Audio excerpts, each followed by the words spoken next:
मोहतरमा आपसे मिलना चाहती हैं। भेज दो।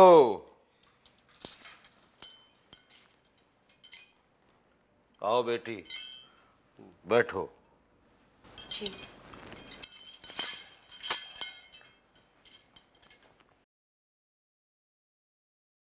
मौलाना साहब, मैं एक बहुत बड़ी कश्मकश में फंसी हुई हूँ और मुझे पूरी उम्मीद है कि आप मुझे उससे बाहर निकाल पाएंगे। हम्म।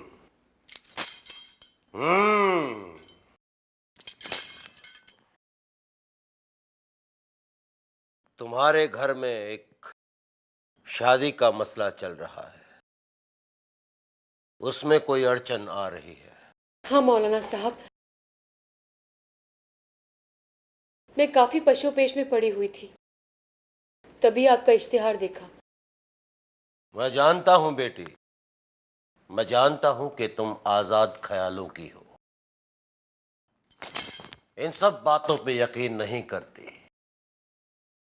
लेकिन वाह वाह रे मुसीबत वाह, इंसान के यकीन को खोखला कर उस बात को मानने पर मजबूर कर देती हो जिस पर उसका कोई अकीदा ना हो। पर आप ये सब कैसे जानते हैं? इबादत,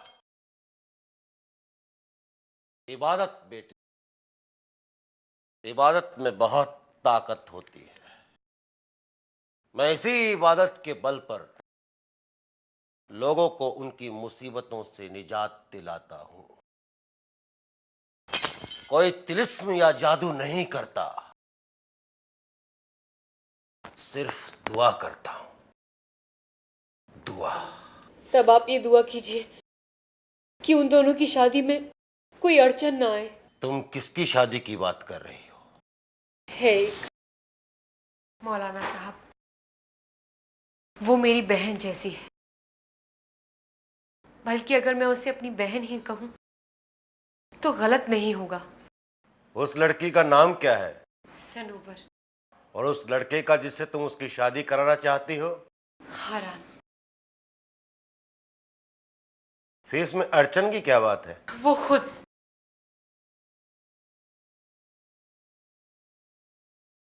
सनोबर हारान से सिर्फ इसलिए शादी नहीं करना चाहती क्योंकि उसकी ख्वाहिश है कि मैं हारान से शादी कर लूं। पर मैं चाहती हूं कि सनोबर हारान को अपना ले। बाकी सब बातें मैं आपको खुलकर नहीं बता पाऊंगी। समझ गया बेटी, मैं अच्छी तरह समझ गया। तुम दोनों का कुर्बानी का जज्बा काबिल तारीफ है। खैर, तुम फिक्र मत करो। साइंस के इस जमाने में भले ही लोगों को ये यकीन करने में मुश्किल हो, लेकिन बेटी, दुआओं में वो असर है जो पहाड़ चीर कर दरिया निकाल दे। ये लो बेटी, ये ताबीज सनोबर की तकिए के नीचे रख देना, सब ठीक हो जाएगा। शुक्रिया। क्या अब मुझे जाने की इजाजत है? हाँ, मैं तुम दोनों के लिए दुआ करूंगा। अब तुम जा सकते हो।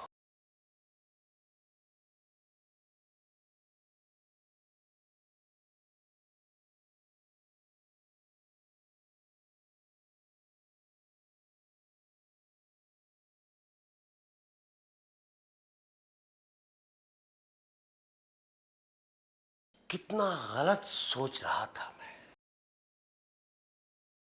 अनजाने ही सही, मगर इसकी ख्वाहिश भी मेरे मकसद की मजबूती है।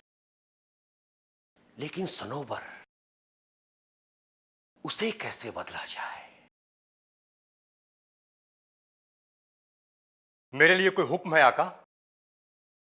मुर्गी को दाना डालकर मैं नजर के सामने तो ले आया हूं, अब उसका ठिकाना पता करना तुम्हारा काम है। उसका पीछा करो और उसका पता लाकर मुझे दो। जो हुक्म मेरे आका। किस्मत किस्मत भी चिलमाक के डर से उसी का साथ देती है। नाम है मेरा चिलमाक।